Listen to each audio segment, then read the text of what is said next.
Bienvenidas, bienvenidos y bienvenides al podcast Prácticas Pedagógicas Interculturales en Contextos de Frontera, Desafíos, Resistencias y Aprendizajes, coordinado por el Núcleo de Educación Intercultural, Migraciones y Fronteras, patrocinado por la Universidad de Tarapacá, la Universidad Privada de Tacna y la Unidad de Conexión e Incidencia del Centro de Estudios de Conflicto y Cohesión Social, ESI-COES.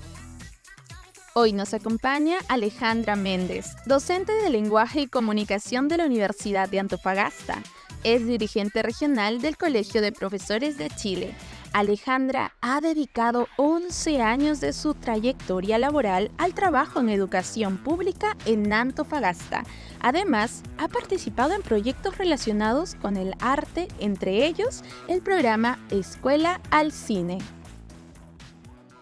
Hola a todos, a todas, a todes. Bienvenidos a este episodio de nuestro podcast sobre prácticas pedagógicas interculturales. Hoy nos acompaña Alejandra Méndez, profesora de Antofagasta, quien nos va a compartir una experiencia desarrollada de estrategias didácticas para abordar la diversidad cultural en el aula. Conversaremos sobre los desafíos, aprendizajes que ha enfrentado en contextos con presencia de estudiantes migrantes y cómo ha construido una pedagogía más inclusiva y crítica. Muchas gracias, Alejandra, por acompañarnos. Bienvenida. Hola, buenos días. Muchas gracias a ustedes por haberme invitado. Y saludos a todos, todas y todes. Ojalá que la reflexión sea un aporte también para la educación crítica y la interculturalidad. Gracias, Isi, y gracias a quienes están llevando a cabo este proyecto. Muchas gracias, Alejandra. Por favor, cuéntanos un poco sobre tu trayectoria académica y las características del establecimiento donde actualmente trabajas. Soy profesora de lenguaje y comunicación, egresada de la Universidad de Antofagasta en el año 2010. Llevo 15 años trabajando y mi trabajo en educación pública es desde hace 11 años. Actualmente trabajo en el Liceo La Portada, eh, un liceo que queda en la zona norte de Antofagasta y que tiene características bastante particulares. Es un liceo con una modalidad dual, técnico-profesional.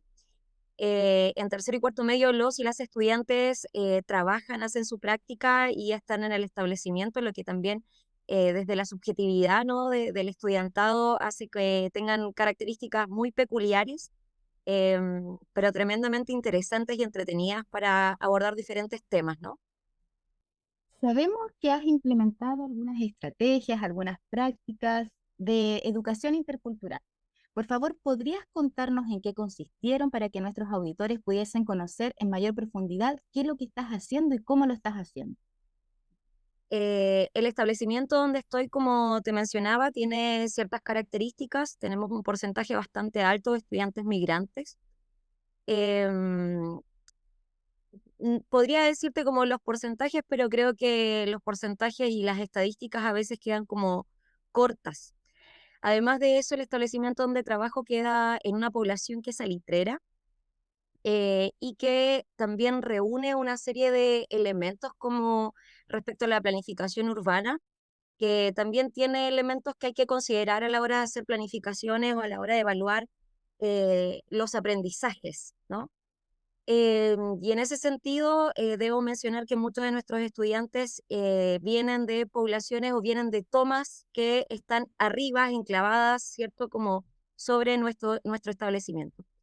Bajo esa situación, eh, como te mencionaba recién, hay muchos estudiantes que son migrantes, que tienen como elementos de raigambre cultural distintas y que también hacen sentir muchas de las necesidades que ocurren dentro de sus espacios territoriales y también un poco la institución, ¿no? Como que comienzan a exigir ciertas cosas o ciertas condiciones o ciertas reflexiones que creo que como educadores debemos propiciar. Y en ese sentido, creo que la educación intercultural ha sido no solo transmitir conocimiento como, sino reaprender de las formas y de la cultura de otros y otras. Me ha pasado, por ejemplo, cosas muy lindas en realidad, como ponte tú a ver, no sé si tú la conoces, pero la leyenda del Silbón. ¿Ya? El Silbón es un personaje que aparece en Colombia, en Venezuela, Y la leyenda del Silbón tiene elementos como muy moralizantes, pero que tienen mucho que ver también con los procesos, no sé, de colonización. Bajo eso creo que es súper importante, primero, más allá como de la actividad particular que se dio, es escuchar, es como aprender lo que trae el otro. Y en ese sentido creo que se ha implementado de una manera que yo tampoco me he dado cuenta mucho cómo ha sucedido, que creemos que, no sé, que el Caleuche es la leyenda por excelencia, ponte tú, pero cuando nos encontramos con otros y otras que traen otro acervo cultural, nos ha permitido diversificar la enseñanza en lo propio latinoamericano, donde vamos a tener encuentros. Eso por un lado. Por otro lado, creo que los y las estudiantes son tremendamente generosos también en entregar los conocimientos que traen de sus propios espacios, de sus situaciones, de sus familias, de sus culturas. Y en ese sentido, como el escuchar ha sido el elemento, como lo que gatilla finalmente también la experiencia que tuve, porque vivimos en una sociedad tremendamente hostil, en una sociedad que es tremendamente violenta, y sé que lo que ocurre en mi sala de clases puede calmar, puede ser un espacio de protección donde el encuentro sea la clave. Y parto porque el año pasado ocurrió esta situación que fue muy bullada y comunicada, ¿no? Respecto a una situación que vive una chica chilena con un conductor de Uber venezolano. El nivel de agresividad, ¿cierto? Y cómo de alguna manera también plantea una situación que ocurre a diario, em, esta denostación, esta discriminación, esta reproducción de un lenguaje violento y de estas consignas de odio. Entonces llegó a una sala de clases con un tercero medio el año pasado, que hoy es cuarto, donde los y las chicas estaban tremendamente preocupados, enojados por lo que había sucedido, pero no solo por lo que sucedió, sino además por cómo se reproducía este lenguaje de odio en las redes sociales, en los medios de comunicación en general. Y tuve que parar toda la clase, ¿no? Y creo que eso es súper importante. Siempre digo, los profes tenemos que tener la oportunidad de detenernos, de detener el currículum, el objetivo que iba a pasar y escuchar. Escuchar para poder contener, para poder amainar estos conflictos que ellos viven a diario. Y en ese sentido, no podía seguir con un objetivo de aprendizaje que no tenía relevancia ni interés para los y las estudiantes que me estaban exigiendo conversar de otra cosa. Por ese motivo, digo, ok, hoy solo escuchemos y me pareció muy interesante la reflexión que se da. Este curso es muy particular, los amo mucho, hoy día son el cuarto medio A, están en la modalidad técnico-profesional de gastronomía, me siento profundamente orgullosa de ellos, pero es un curso un poco complejo, ¿no? Les cuesta silenciarse, les gusta mucho conversar, entonces detuve la planificación de la clase y me ayudó un profesor de historia en ese momento. Así que de alguna manera se hizo una construcción reflexiva en conjunto, colectiva, y de eso salió una carta al director de una de las estudiantes que agrupó o sintetizó las reflexiones que habían aparecido en ese momento. Al día siguiente me tocaba clase a las 8 de la mañana con ellos, entonces decidí cambiar la planificación nuevamente y comenzar a hablar de cómo se crean estos puentes interculturales, cómo nos encontramos. Así que estructuré una clase que guardaba relación con varios elementos, pero principalmente con derechos humanos y la migración como un derecho humano. En ese sentido, lo que hice fue tomar como herramientas o experiencias que sean un poco más cercanas a ellos y ellas. Así que le pedí a un ex estudiante colombiano, que fue mi estudiante hace muchos, muchos años, que mandara un video mensaje sobre cómo había vivido el proceso migratorio y cómo había vivido también este encuentro en las instituciones escolares. John Mafla es uno de los primeros estudiantes negros que llegó a nuestro establecimiento, otro establecimiento donde trabajaba, también de educación pública, y menciona con mucho agradecimiento que se sintió integrado, que sus profesores y profesoras fueron tremendamente apañadores y apañadoras con él. Sin embargo, vivía una situación de discriminación que él la refiere porque era migrante. Lo acusaron de haber sido microtraficante dentro del establecimiento, y él se indica esta responsabilidad simplemente por ser un estudiante de otro país. En ese sentido, como ese tipo de discriminación que existe en las instituciones como estructuras ocurre y es muy necesario, es muy importante que se develen y que se comenten. Sin embargo, también, y creo que es súper importante decirlo, rescata los procesos de integración que los y las profesoras le hicieron vivir. Y creo que eso también es muy bonito porque de alguna manera equilibra el mundo, ¿no?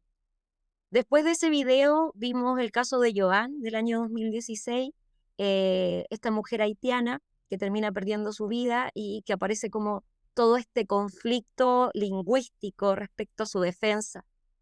Entonces les muestro esta cápsula de derechos humanos, reflexionamos sobre aquello, sobre también cómo se instaura el poder en el lenguaje, porque también es mi asignatura y mi disciplina, y de qué manera este sistema puede llegar a ser tan violento que termina finalmente con la vida de una joven madre. Y después de aquello, reflexionamos sobre algunas canciones, por ejemplo, de Portavoz, y fue súper interesante llevar a cabo esta estrategia porque llevé un ovillo de lana, porque como les cuesta un poco escucharse, el ovillo de lana significaba tomar la palabra. Pero el ovillo de lana se va enredando, entonces este tejido de la comunicación me parece una metáfora que es tremendamente importante porque no estamos solos, sino que estamos tejiendo y estamos construyendo puentes, espacios de comunicación, espacios de diálogo y espacios de encuentro. Analizamos una canción de Portavoz y luego de aquello en un gran papelógrafo yo les dibujé un puente, dibujo pésimo eso sí, ¿no? Pero les dibujé un puente donde mediaba como estos valores que necesitamos para encontrarnos. Entonces, de un lado de este puente había que escribir lo que más valoraban de nuestra cultura de origen y en el otro espacio del puente lo que más valorábamos de otras culturas que han llegado o que hemos conocido. Y en la mitad estaban los valores que sustentaban estos espacios de encuentro. Fue muy interesante. Me di cuenta que a los chicos les gusta mucho el 18 de septiembre, aman la fiesta. Em, pero cuando lo conversamos, cuando establecimos estos elementos que valoramos, también se encontraron ellos. Y creo que eso es súper importante, ¿no? Hay que desaprender para reaprender. Y, y en esto que ellos y ellas escuchasen lo que valoran, lo que traen o lo que tienen en este sitio del mundo, permite crear este puente finalmente que metafóricamente puede hacernos transformar. Salimos de la sala de clases, pero ya llevamos algo. Es una palabra, por ejemplo, que se repitió mucho: empatía, o tolerancia, o amor. ¿Cachai? Guardé las palabras porque las amo. em, y hay cosas como muy chistosas, como que les permitió tener una dinámica donde se rieron mucho, como palabras de los chilenos que aman, o palabras de los colombianos que aman. em, y eso me pareció que fue muy interesante porque finalmente perdí el control de la clase para hacer que el control lo tuviesen ellos. Y yo creo que uno de los elementos fundamentales dentro de esta construcción de una interculturalidad es finalmente los procesos críticos, como que aquello hace la diferencia. Y cuando hablamos de la verticalidad o de la poca democracia de las escuelas, de repente la profe Ale ya no tiene el control, son ellos quienes están construyendo este tejido de diálogo, son ellos quienes están observando de manera crítica las cápsulas audiovisuales que les envié, son ellos quienes desde el discurso pueden estar o no de acuerdo conmigo, pero finalmente conviven en un espacio escolar que los hace encontrarse todos los días y en ese sentido creo que la valoración del otro y de la otra es lo que más me importa. Así fue la actividad. Luego también tomé como ciertas entrevistas a algunos y algunas estudiantes y fue muy bonito este feedback, ¿no? Me mencionaron cosas como que se habían sentido valorados, algo que me da como mucha emoción, pero sentirse valorados, sentirse escuchados. Otro me menciona, ¿no? que es muy interesante la actividad porque también él quería mostrarle a los demás quién era y saber también de los otros y otras. Em, Hay que hacer un esfuerzo permanente en estos espacios. Y en ese sentido voy a mencionar a mi colega Francisco y Carolina de gastronomía. El año pasado pude, gracias a Raúl Rocco, el director de teatro de la Universidad de Antofagasta, llevar una obra al liceo, y estoy hablando de estudiantes que muchas veces nunca han ido a un teatro, y el teatro llegó a la escuela. Pero después de eso, los y las estudiantes de gastronomía, este mismo curso, sus profesores del técnico profesional les permiten hacer una muestra gastronómica, pero de sus países. Y que se juntara y se reuniera todo eso, yo encuentro que es de tanto amor y me siento tan agradecida porque esto pase, que comí sancocho, comí muchas cosas y se sentían profundamente orgullosos de estar mostrando el espacio cultural gastronómico de sus países en sus grupos de taller, y además como que invitamos a las personas que venían a darnos la obra también a compartir esto diverso, estos sabores que guardan tanta historia, ¿no? Y cómo se cruzan estos elementos en el establecimiento, siento que es algo que quizá no se ve a diario, pero más allá de los medios de comunicación que replican estos discursos, en las escuelas como profesores y profesoras estamos haciendo una resistencia desde el amor, desde el encuentro y desde el diálogo apreciativo y crítico que tenemos también para generar una sociedad distinta. ¿Cuáles fueron los desafíos que tuvieron que enfrentar tú, que viste que tuvieron que enfrentar tus colegas a la hora de ir planteándose estas actividades?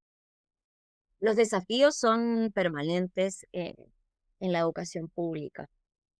Mira, me encanta lo que me preguntas porque en el fondo era lo que yo te decía, así como detenerse, ¿cachai? Detenerse, cambiar todo, porque tu público te lo pide, ¿cachai? Y en ese sentido creo que los desafíos siempre están dados porque existe un marco curricular que te está exigiendo todo el tiempo que los objetivos de aprendizaje ministeriales se tienen que cumplir, ¿cachai? Y en ese sentido creo que uno de los desafíos es eso, ¿no? Como decir, no, no quiero, soy la docente a cargo y quiero hacer otra cosa. Ese es el principal desafío. Lo otro es que creo que muchas de estas iniciativas siempre son como voluntades individuales más que como estructura escolar, ¿no? Y por eso siempre uno tiene el temor de que se queden solo en estas iniciativas o voluntades eh, personales y no se arme realmente un recuestionamiento de la educación. ¿Cachai? Y en eso los profes vivimos mucha frustración porque nadie sabe más que nosotros que estamos dentro de las salas de clase de educación. Sin embargo, desde afuera te van a decir que quizá lo hiciste mal, que esa actividad no estaba planificada y no se alinea con lo que tenías establecido previamente, em, que no tenía que ver con un elemento cognitivo, ¿cachai? Como, insisto, curricular.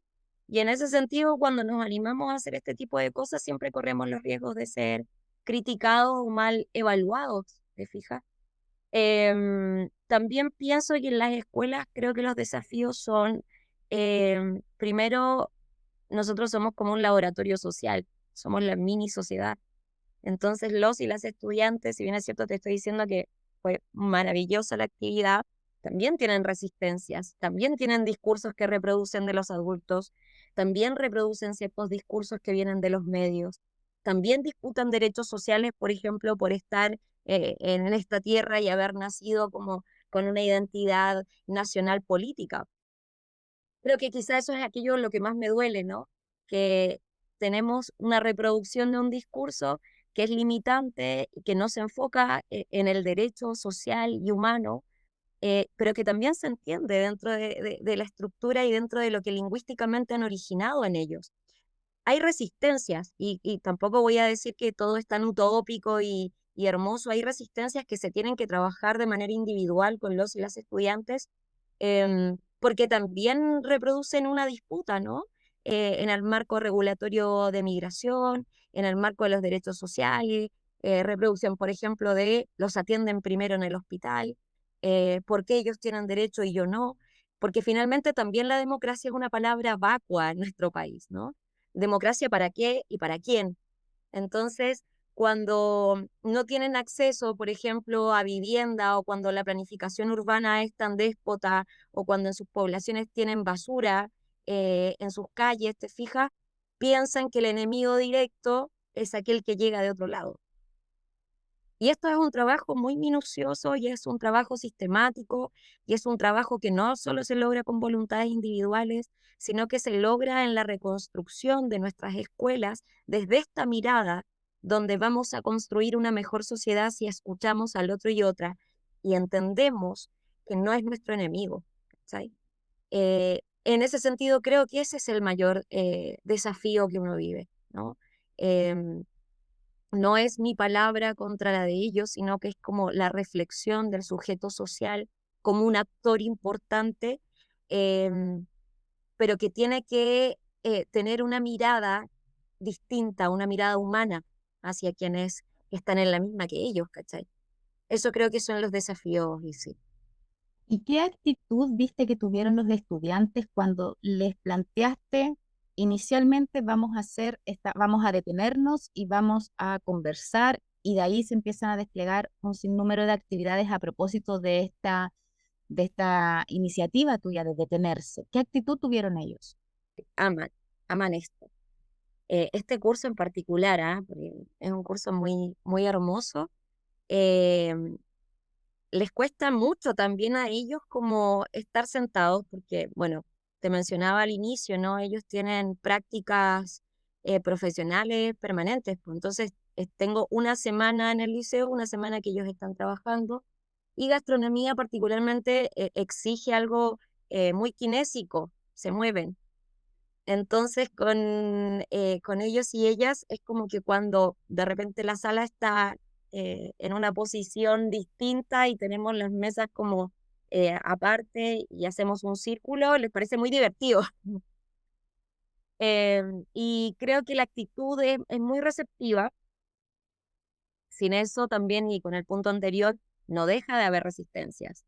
Eh, También hay resistencias, ¿te fijas? Pero quizá porque hay muchos y muchas estudiantes migrantes en ese curso también, finalmente quienes pueden tener ciertas resistencias terminan acodándose al grupo, al colectivo y terminan también participando de una actividad que terminan valorando. Entonces, la actitud siempre es de mucha recepción hacia cambiar, ¿cachai? Como que los y las estudiantes les gusta mucho cambiar. Y en esto creo que el arte pedagógico es muy performático. Yo me convierto en actriz, ¿cachai? Y cuando cambiamos las cosas también es una performance distinta porque la escuela es vertical y yo estoy adelante y ellos están en sus sillas y mesas, ¿cachai? Entonces cuando tú rompes esa estructura, el elemento performático los desautomatiza y eso les parece genial, ¿cachai? Y entonces como que la actitud frente a estas situaciones donde yo les propongo nuevas actividades o nuevas formas de aprender, siempre es muy bonita la recepción y sí, fue una actitud de camaradería y también una actitud de entregar, eso, sí. Hace algún momento mencionaste que también participaron algunos colegas. Me gustaría saber si esta iniciativa implicó la colaboración entre colegas, cómo se coordinaron, cuál fue la actitud de los colegas, saber cómo fue este trabajo quizás de ponerse de acuerdo. Coméntanos un poquito sobre eso. Ya, la verdad es que no tanto, pero por ejemplo, en la actividad que mencioné, estuvo un profesor de historia y, por ejemplo, él me colaboró en el sentido de ayudarme a asistir los grupos que estaban desarrollando sus reflexiones. ¿Sí? Am, Luego de eso lo conversamos eh, y me dijo, mira, este tema de portavoz, ¿cachai? Muéstrales este tema. Entonces, como que me fui nutriendo de esta conversación y de lo que él observó también, y eso es hermoso, ¿cachai? Y respecto al tema de la actividad de gastronomía, la verdad es que yo no participé mucho en eso, fue como muy azaroso o muy sincrónico y universal. Em, pero con el profe de gastronomía particularmente que tienen mis estudiantes, siempre hacemos actividades en conjunto. El año pasado hicimos una BP de como agua para chocolate, donde luego de la lectura de la novela ellos tuvieron que hacer las recetas que aparecían en el libro. Y esto también es interculturalidad, ojo, ¿no? Terminamos comiendo como comida mexicana, pero a través de una obra que relata dimensiones humanas. Tenemos poco tiempo para juntarnos, yo creo. Y quizás eso es una crisis, o sea, perdón, es una crítica al sistema, ¿cachai? No tenemos espacios donde realmente nos retroalimentemos pedagógicamente. Estamos metidos e insertos en un sistema que, no sé, el trabajo administrativo es un culo, ¿te fijas? Entonces siempre tenemos que dividir el tiempo, multiplicarlo y volver a rehacerlo. Sin embargo, pienso que desde las características de nuestros y nuestras estudiantes, ¿cachai? Los profes atinan caleta.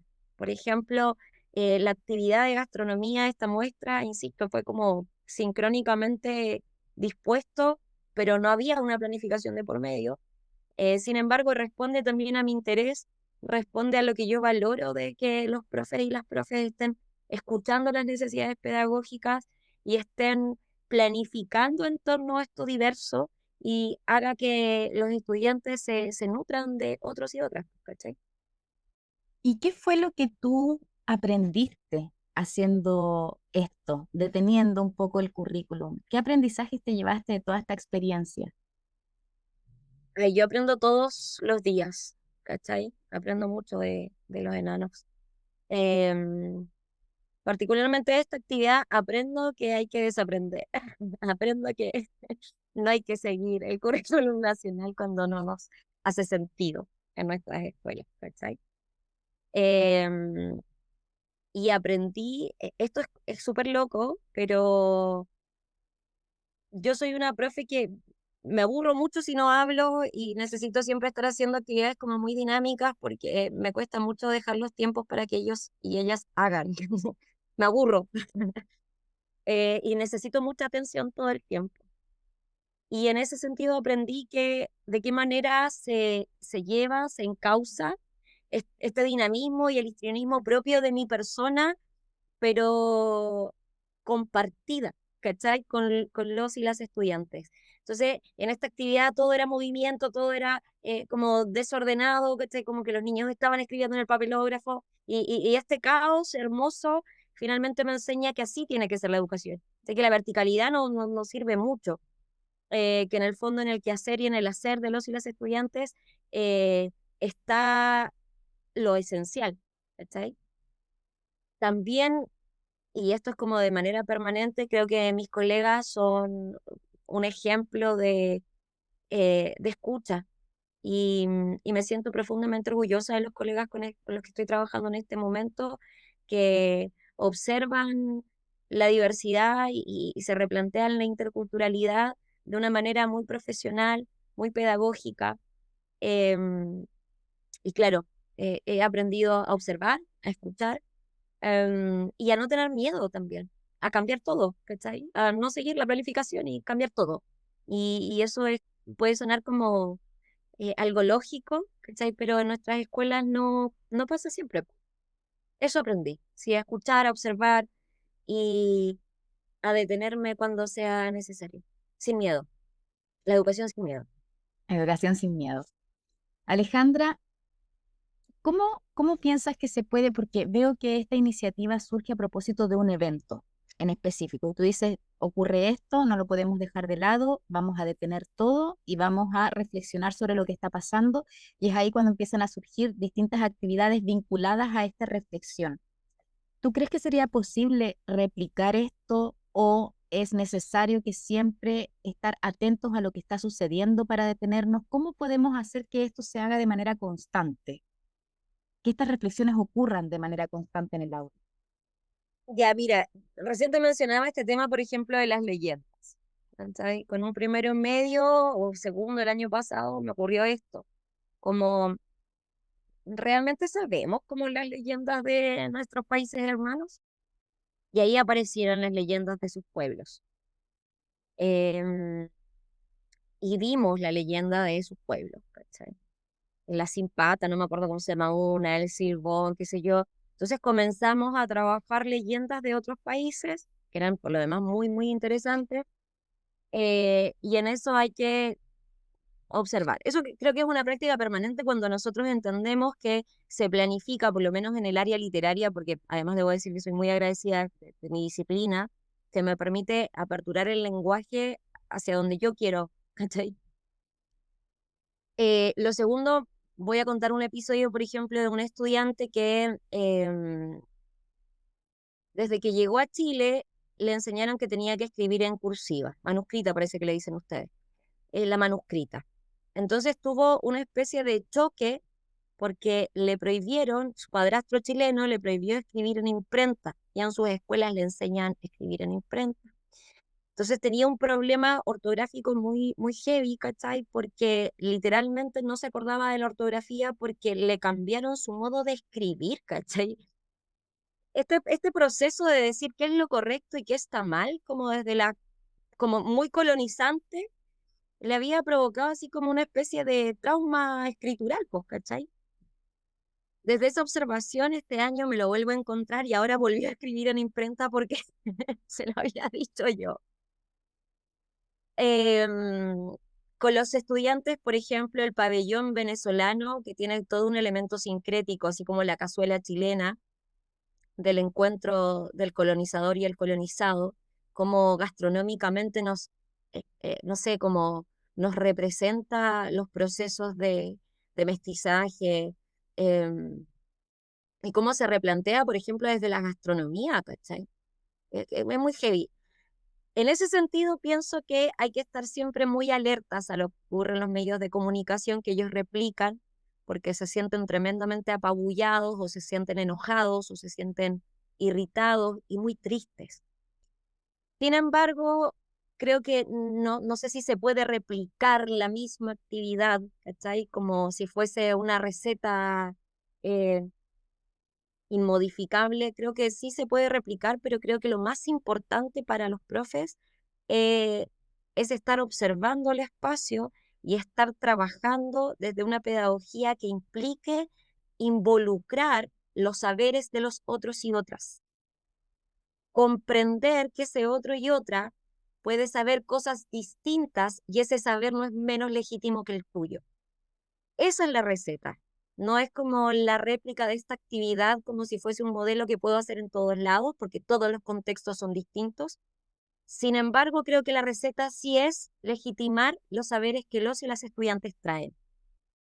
Y desde allí, desde ese saber, seguir construyendo.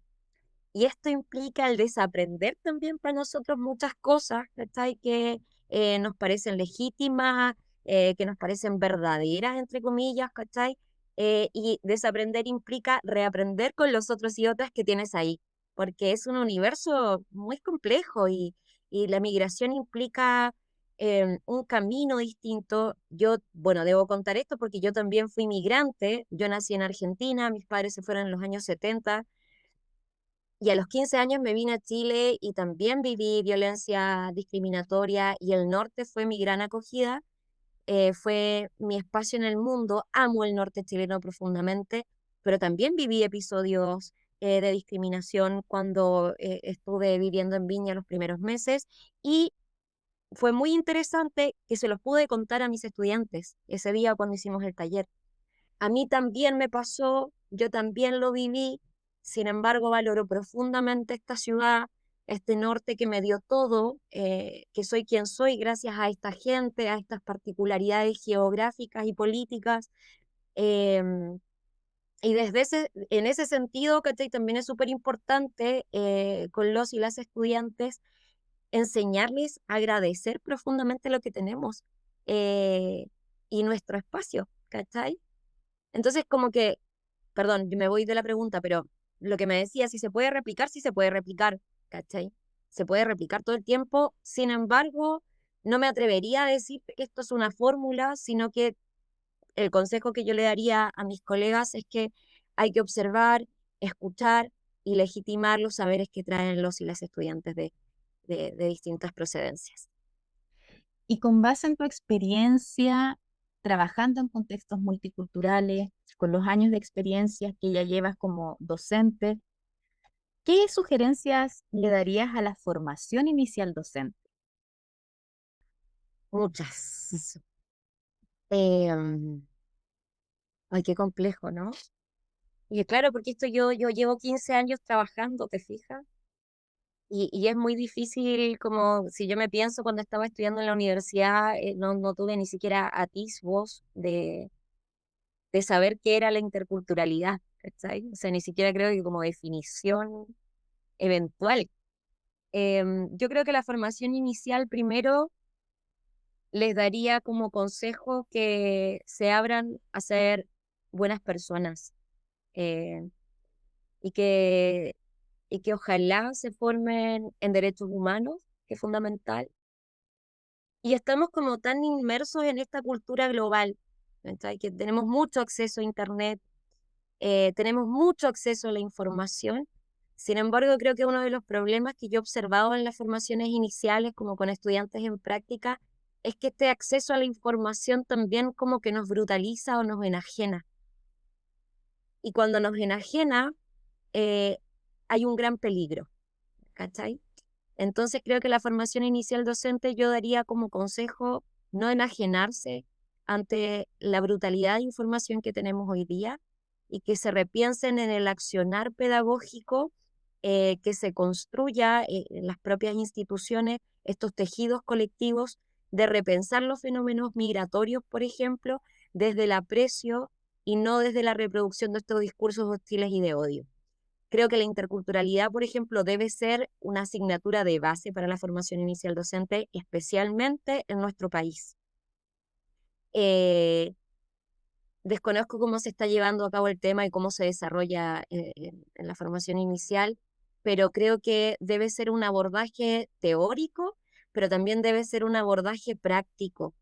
Creo que es fundamental que los y las estudiantes en formación conozcan los territorios, valoren los territorios y aprendan a conversar de interculturalidad más allá de estos discursos que nos reproduce siempre como la lógica del odio con el otro, ¿cachai?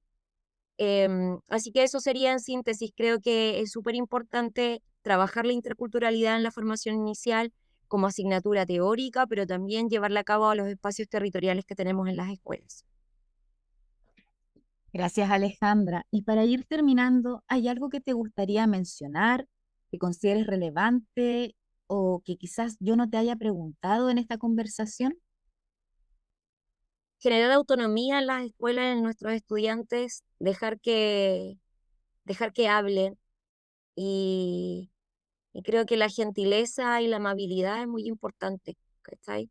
No sé, tenemos como la noticia de la profe que fue violentada por un estudiante SEA y aparecen, ¿cierto?, en los medios de comunicación estos pros y estos contras y estos discursos que son diversos, contrapuestos.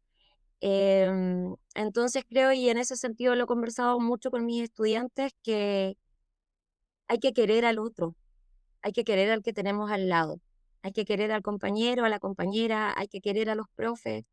Nosotros vivimos situaciones igual de sobrecarga laboral muy compleja, es muy difícil ser profe. Te fijas, yo trabajo con más de 100 estudiantes al día. Y en ese sentido creo que el sistema, como sistema mismo, como la estructura, impide que mis estudiantes y que los profes almorcemos con nuestras familias, llegamos cansados, tanto ellos como nosotros. Entonces los espacios de encuentro en las salas de clase eh, creo que tienen que ser un espacio de mucho amor y respeto. Yo lo tengo, no me podría quejar de eso. Y amo profundamente mi trabajo porque me respetan y me quieren mucho, pero también los quiero mucho, ¿cachai? Creo que ese es como el mensaje que quizá hay que dejar, ¿no? Hay que quererse, hay que cuidarse, hay que decir palabras gentiles, hay que tratar de bajar la ira que llevamos dentro de un sistema explotado que un poco nos deshumaniza para encontrarse con el otro, jugar, dinamizar la estructura del diálogo pero quererse, fundamentalmente quererse. Eso es, sí, como mensaje final. Muchas gracias, Alejandra. Llegamos al final de este episodio. Te agradecemos, Alejandra, profundamente por habernos compartido esta experiencia y tu compromiso con una educación intercultural transformadora desde nuestro norte de Chile.